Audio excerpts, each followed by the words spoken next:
educate yourself, and what would be kind of like the key things that have helped you, going from bank robber to life coach?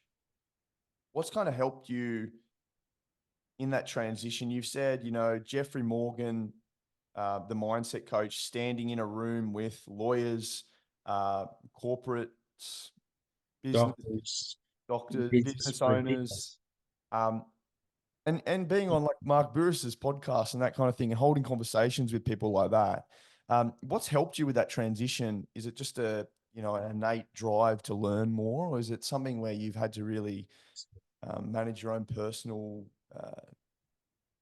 limitations and sort of work on those? All of the above. It's Yeah. you got to deep dive yourself, and most people don't want to do it. Here's the thing: vulnerability is the first conversation.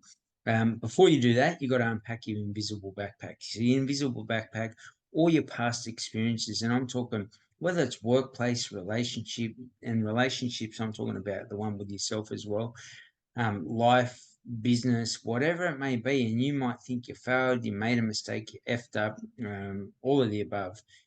If you can turn that lesson into a blessing, you pull that out of your invisible backpack, you drop down that experience and say, most of us will look at the trauma, the stress, the heartache of it, and we feel an emotion we don't want to feel, right? Everyone, if I say what happened to you, they'll tell me, oh, it's something, I was abused, I was X, Y, and Z. And I'm not saying it didn't make you feel that way, or that you weren't, in that sense, the victim of somebody else's projections. What I am saying is, if you can flip that, and I mean this respectfully to the people that have been through abuse, we ask this question, what did you learn from it? And they're like, are you effing joking? What are you talking about? And I said, so do you've got kids now, do you do things with your kids to make sure they're protected in that space? 100% I do.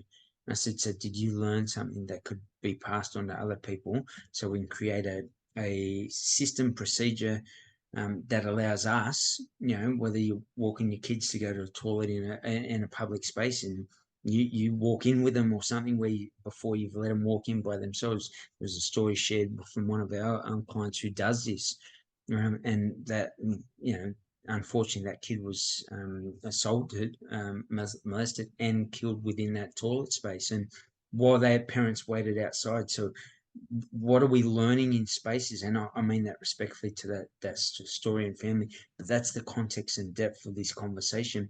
But what we'll do is we'll operate at a really low level. If you knew that's a potential, are you walking in that toilet? 100%. I'm walking in. Let's go. I'm going to walk in this toilet with you. You're going to go to the toilet. I'm going to stand at this door. And when you walk back out, I'm walking back out. I'm not going to apologize to anybody about making sure my daughter is okay, or I'm taking them to the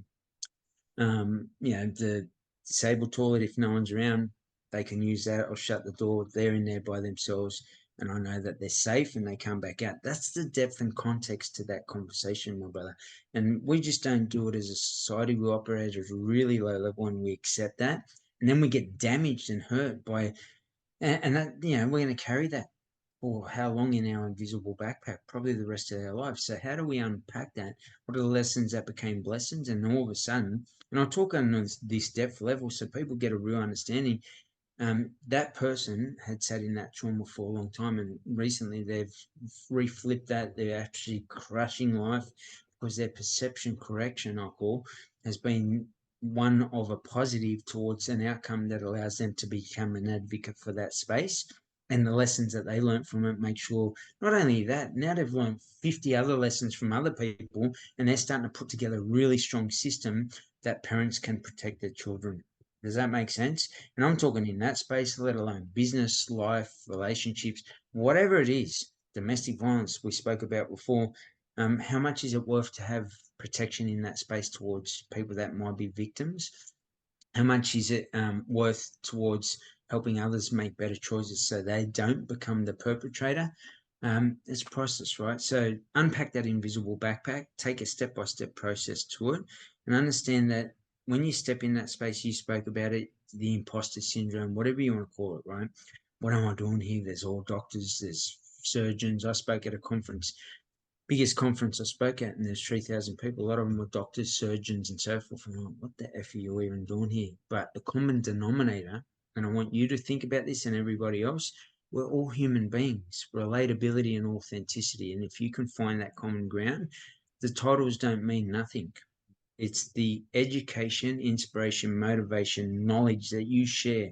We call it a message stick as Aboriginal people that had knowledge on it, passed on to the next tribe so they could survive the best way they possibly could. And that's what we should be doing as human beings. Here's the knowledge stick. And those that say, I want to grab that and I want to learn from that, I'm going to take it, I'm going to plug it into my value, starts by you unpacking that invisible backpack and saying, you know what, I'm just willing to learn every single day. The only competition is me. And when I talk to NRL clubs, doctors, surgeons, I just think they're just another human being. They're not, Michael Jordan. They're not the leading heart specialist in the world. They're not. How can I relate and how can I add value to based around what I'm an expert in?